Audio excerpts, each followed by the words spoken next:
그날 아침은 유난히 조용했다.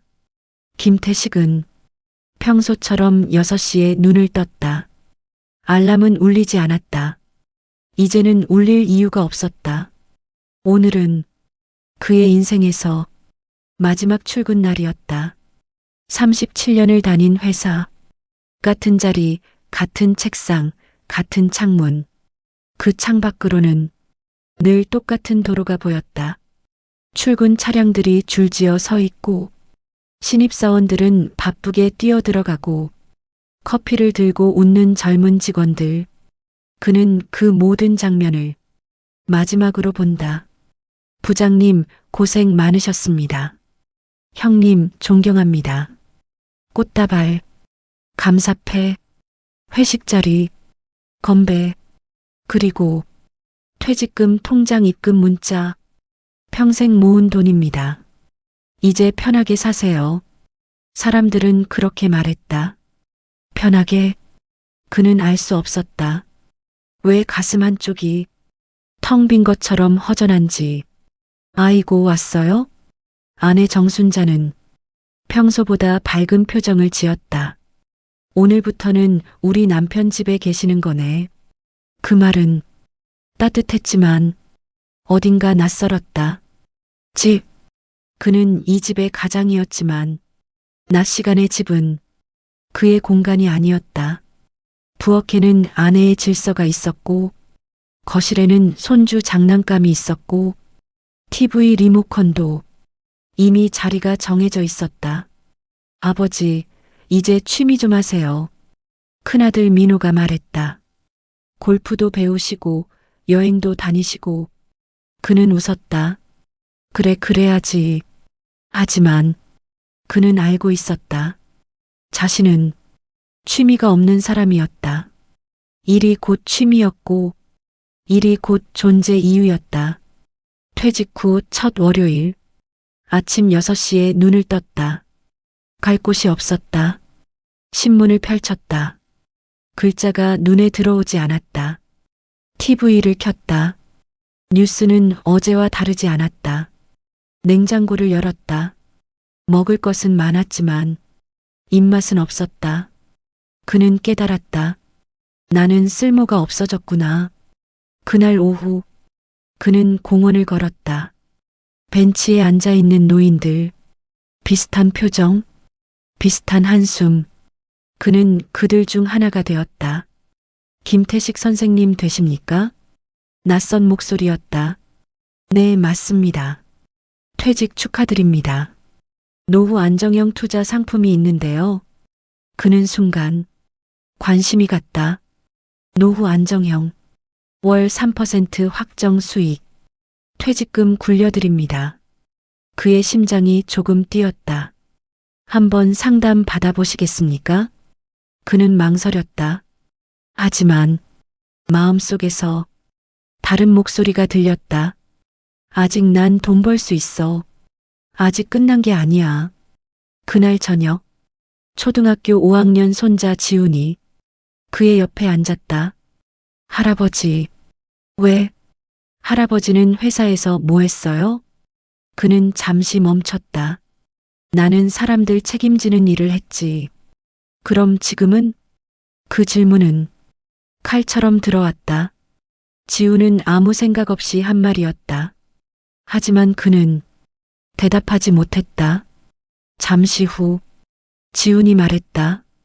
할아버지, 나랑 유튜브 할래요? 뭐? 우리 학교에서 우리 가족 자랑하기 숙제 있는데 할아버지 나오면 재밌을 것 같아. 그는 웃었다. 이 늙은이가 무슨. 지훈이 말했다. 할아버지 회사 이야기 해주면 되잖아. 난 그런 게 제일 재밌어. 그날 밤 그는 처음으로 퇴직 후 웃었다. 며칠 뒤 김태식은 양복을 꺼냈다. 퇴직식 이후 처음 입는 정장이었다.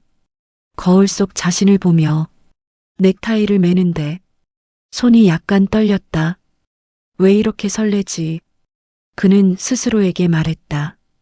설명회장은 시내의 한 호텔 세미나실이었다. 입구에는 현수막이 걸려 있었다. 은퇴자를 위한 안정형 자산관리 설명회. 비슷한 또래 남성들이 줄지어 들어가고 있었다. 다들 비슷한 표정이었다. 기대와 불안이 반반 섞인 얼굴. 앞줄에는 정장 차림의 젊은 남자가 서 있었다. 여러분, 평생 고생하셨습니다. 첫 마디가 유난히 공손했다. 이제는 돈이 여러분을 위해 일할 차례입니다. 박수가 터졌다. 태식의 심장이 뛰었다. 저희는 원금 보장을 기본으로 합니다. 젊은 강사의 목소리는 확신에 차 있었다. 월 3%, 연 36%, 은행 이자의 20배입니다. 누군가 손을 들었다. 위험한 거 아닙니까? 강사는 미소 지었다. 그래서 저희가 법인 보증을 합니다. 화면에 그래프가 떴다. 꾸준히 오르는 수익 곡선. 태식은 숫자를 계산했다. 퇴직금 3억. 월 3%면 한 달에 900만 원. 1년이면 1억 이상. 그는 숨을 삼켰다. 이 돈이면 아내에게 용돈도 더 주고, 손주 학원비도 도와주고, 여행도 가고, 무엇보다 나는 아직 쓸모 있다고 증명할 수 있을 것 같았다. 설명회가 끝나자 개별 상담이 시작됐다. 김태식 선생님, 회사에서 37년 근무하셨다고요? 젊은 상담사는 이력서를 본 것처럼 말한다. 정직하게 사신 분이시네요. 그 말 한마디가 그의 가슴을 쳤다. 정직하게 산 사람. 그는 그 말이 좋았다. 선생님 같은 분은 안정형 포트폴리오가 맞습니다. 계약서가 눈앞에 놓였다. 도장은 그의 가방 안에 있었다. 그 순간 휴대폰이 울렸다. 할아버지, 오늘 촬영하는 날이야. 지훈이었다. 태식은 잠시 멈췄다. 아, 오늘이었지. 상담사가 말했다. 선생님, 기회는 이번 달까지만입니다. 그는 계약서를 바라봤다. 그리고 잠시 덮었다. 내일 다시 오겠습니다. 지훈의 방은 난장판이었다. 삼각대, 스마트폰, 장난감 마이크. 할아버지, 여기 앉아. 태식은 어색하게 앉았다. 자, 시작한다. 지훈이 외쳤다. 안녕하세요. 우리 가족자랑 채널입니다. 오늘은 우리 할아버지를 소개합니다. 태식은 웃음을 참지 못했다. 나는 김태식이라고 한다. 37년 동안 같은 회사 다녔지. 지훈이 물었다. 회사에서 제일 힘들었던 건 뭐야? 그는 잠시 생각했다. 사람을 책임지는 거. 제일 뿌듯했던 건 후배가 성장하는 거. 지훈은 눈을 반짝였다. 와, 멋있다. 그 한마디에 태식의 가슴이 뭉클했다. 그는 깨달았다. 누군가 아직 자신의 이야기를 듣고 있다는 걸. 그날 밤 지훈이 뛰어왔다. 할아버지, 조회수 310이야. 그게 많은 거냐? 엄청 많은 거야. 댓글도 달렸다. 우리 아버지 생각나서 눈물 났어요. 이런 이야기 더 듣고 싶어요. 어르신 멋있습니다. 태식은 처음으로 좋아요 숫자를 보며 웃었다. 월 3%의 숫자보다 이 숫자가 더 크게 느껴졌다. 며칠 뒤 아내 정순자가 조심스럽게 말했다. 여보, 투자 설명회 다녀왔다며? 그는 놀랐다. 누가 그래? 민호가 알아봤대. 큰아들 민호가 진지하게 말했다. 아버지, 요즘 그런 사기 많아요. 태식은 발끈했다. 나는 그런 거 당할 사람 아니다. 아버지, 그게 아니고 내 돈이다. 순간 식탁이 조용해졌다. 지훈이 작은 목소리로 말했다. 할아버지, 우리 채널 수익 나면 내가 용돈 줄게. 웃음이 터졌다. 하지만 태식은 웃지 못했다. 자존심이 아직도 그의 안에 살아 있었다. 그날 밤 그는 거실에 혼자 앉았다. 한쪽에는 계약서, 한쪽에는 지훈과 찍은 영상, 계약서에는 월 900만 원, 영상에는 조회수 1200. 그는 스스로에게 물었다. 나는 돈을 벌고 싶은 건가? 아니면 다시 필요해지고 싶은 건가? 핸드폰이 울렸다. 설명의 상담사였다. 선생님, 내일이 마지막입니다. 그는 창밖을 봤다. 거실에서 지훈의 웃음소리가 들렸다. 그는 천천히 말했다. 미안하지만 이번엔 안 하겠습니다. 전화가 끊겼다. 그리고 이상하게도 가슴이 가벼워졌다. 영상이 올라간 지 일주일.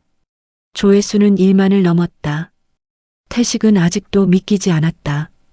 이게 뭐라고? 지우는 의기양양했다. 할아버지, 알고리즘 탔다. 그게 뭔데? 사람들이 계속 본다는 뜻이야. 그날 밤 태식은 댓글을 하나하나 읽고 있었다. 그러다 한 줄에서 손이 멈췄다. 부장님, 혹시 김태식 부장님 맞으십니까? 저는 2002년에 입사했던 박준영입니다.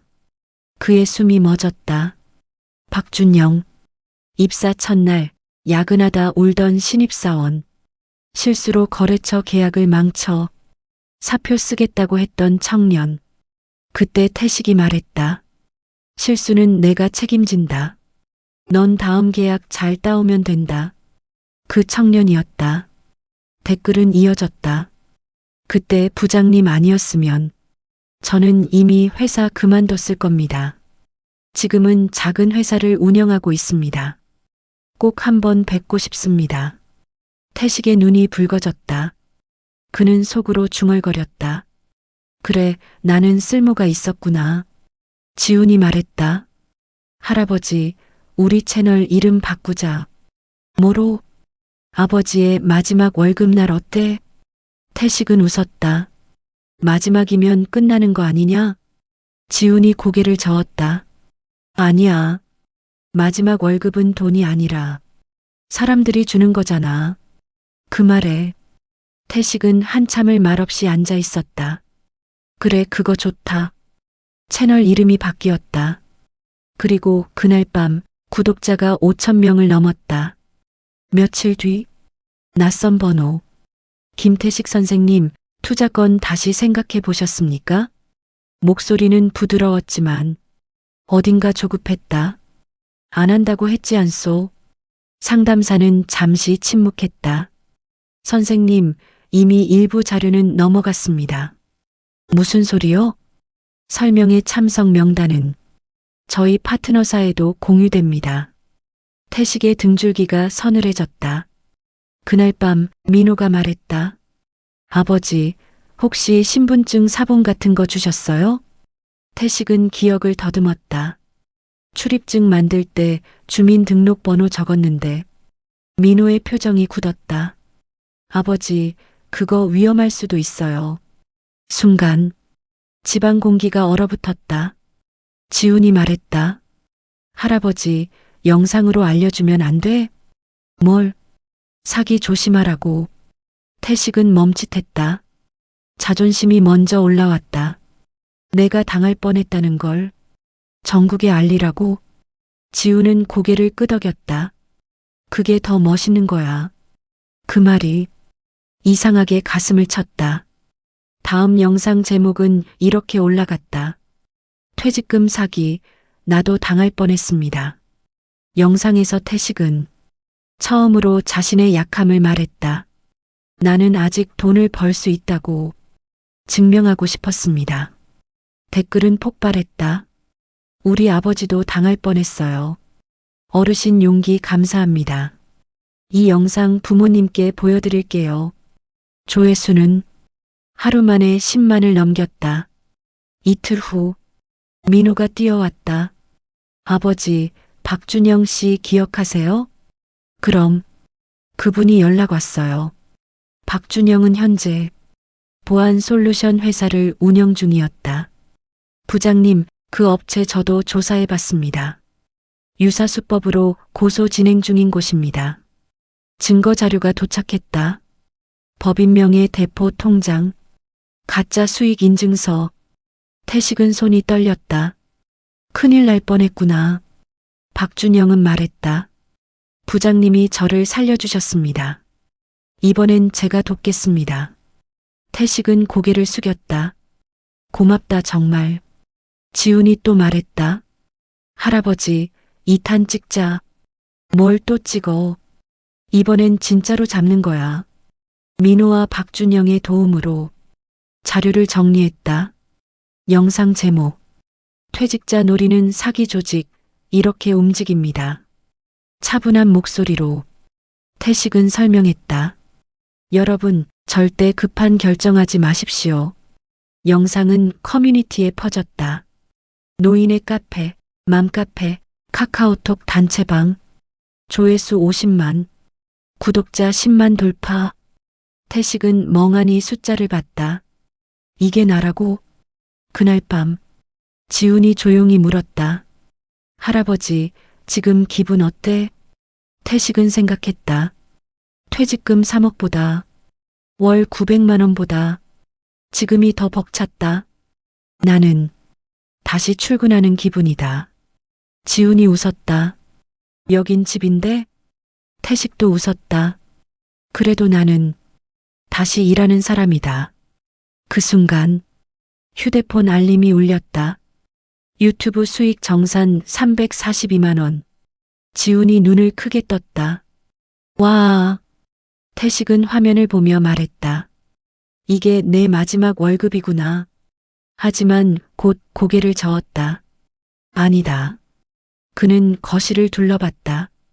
아내의 미소, 아들의 안도한 얼굴, 손주의 반짝이는 눈. 이게 진짜 월급이다. 영상이 100만 조회수를 넘긴 날이었다. 집안은 축제 분위기였다. 할아버지, 실버 유튜버 일이 아니야? 지훈이 웃으며 말했다. 아내 정순자도 미소 지었다. 여보, 이제 당신이 제일 바빠졌네. 하지만 그날 밤 11시 태식의 휴대폰이 울렸다. 발신번호 표시 제한. 잠시 망설이다 받았다. 김태식 씨. 낮고 거친 목소리. 괜히 나서지 마시죠. 태식의 손이 굳었다. 뭡니까? 영상 내리세요. 가족도 있으시잖아요. 뚝. 전화는 끊겼다. 거실이 조용해졌다. 그는 말없이 소파에 앉았다. 심장이 쿵쿵 뛰었다. 민호가 단호하게 말했다. 아버지, 경찰에 신고합시다. 정순자는 걱정스러운 눈빛이었다. 괜히 더 건드리는 거 아니에요? 지우는 조용히 태식의 옆에 앉았다. 할아버지 무서워? 태식은 처음엔 대답하지 못했다. 그는 평생 가족 앞에서 약한 모습을 보이지 않았다. 하지만 이번에는 솔직해졌다. 조금. 지훈이 손을 잡았다. 괜찮아. 나도 같이 무서워할게. 그 말에 태식의 눈이 젖었다. 민호는 이미 박준영과 통화 중이었다. 형, 증거 다 확보했지? 이번에 확실히 정리하자. 다음 날 카메라가 켜졌다. 태식은 평소보다 더 단정하게 앉았다. 어제 협박 전화를 받았습니다. 조용하지만 단단한 목소리. 그래도 저는 영상 내리지 않겠습니다. 지훈이 카메라 뒤에서 고개를 끄덕였다. 여러분, 겁을 주는 사람은 대부분 겁을 먹은 사람입니다. 영상은 단 몇 시간 만에 30만 조회수를 넘겼다. 댓글이 폭주했다. 응원합니다. 경찰에 꼭 신고하세요. 우리 아버지 같아서 더 지켜드리고 싶어요. 그날 저녁 지역 경찰서에서 연락이 왔다. 영상 봤습니다. 수사 협조 부탁드립니다. 태식은 깊게 숨을 들이켰다. 도망치지 않기로 했다. 며칠 후 동네 노인회에서 연락이 왔다. 김태식 선생님, 사기 예방 강연 한번 해주실 수 있겠습니까? 그는 잠시 웃었다. 퇴직 후 다시 마이크를 잡게 될 줄은 몰랐다. 강당에는 70대에서 80대 어르신들이 앉아 있었다. 태식은 천천히 말했다. 저는 돈을 벌고 싶었던 게 아닙니다. 모두가 귀를 기울였다. 저는 제가 아직 필요하다는 걸 확인하고 싶었습니다. 고개를 끄덕이는 어르신들. 누군가는 눈시울을 훔쳤다. 하지만 깨달았습니다. 우리는 이미 누군가에게 필요한 사람이라는 걸. 박수가 터졌다. 그는 그 소리를 들으며 생각했다. 아, 이게 내가 할 일이구나. 박준영에게서 연락이 왔다. 부장님, 그 업체 압수수색 들어갔습니다. 태식은 말없이 하늘을 올려다봤다. 그 젊은 상담사의 얼굴이 떠올랐다. 분노보다는 연민이 먼저였다.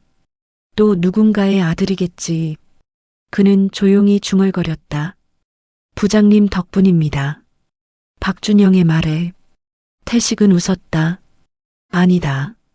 덕분은 서로 주고받는 거다. 그날 저녁 유튜브 정산 알림이 다시 울렸다. 이번 달 수익 785만 원. 지훈이 소리 질렀다. 할아버지, 거의 800만 원이야. 정순자가 말했다. 이 돈은 어떻게 할 거예요? 태식은 잠시 생각했다. 반은 손주 교육비, 반은 사기 피해자 돕는 데 쓰자. 민호가 놀랐다. 아버지. 태식은 웃었다. 돈은 돌고 돌아야 한다. 지훈이 물었다. 그럼 할아버지 용돈은? 태식은 장난스럽게 말했다. 내 월급은 따로 있다. 뭔데? 그는 가족을 바라봤다. 아내의 잔소리, 아들의 걱정, 손주의 웃음. 이거면 충분하다. 어느 일요일 아침, 태식은 다시 6시에 눈을 떴다. 하지만 이번엔 출근할 곳이 있었다. 촬영 일정표, 노인의 강연, 온라인 생방송. 그는 거울을 보며 넥타이를 맸다. 처음 퇴직하던 날과 달리 눈빛이 살아있었다. 지훈이 방문을 열었다. 부장님, 출근하셔야죠? 태식은 웃었다. 그래, 간다. 그는 문을 나서며 속으로 말했다. 나는 은퇴한 게 아니다. 나는 자리만 옮긴 것이다. 햇살이 그의 어깨를 비쳤다. 그리고 화면은 천천히 흐려진다. 몇 달 후, 채널 구독자 30만 명, 영상 조회수 누적 1천만 회. 태식은 여전히 말한다. 여러분, 우리는 아직 끝난 사람이 아닙니다. 그의 목소리는 전국의 거실로 흘러들어간다. 그리고 어느 집에서 한 아버지가 휴대폰을 내려놓으며 중얼거린다. 나도 한번 해볼까? 인생의 마지막 월급은 통장에 찍히지 않습니다. 그것은 사람의 마음에 찍힙니다. 누군가 당신을 떠올릴 때, 누군가 당신의 말을 기억할 때, 그때 우리는 가장 큰 월급을 받습니다.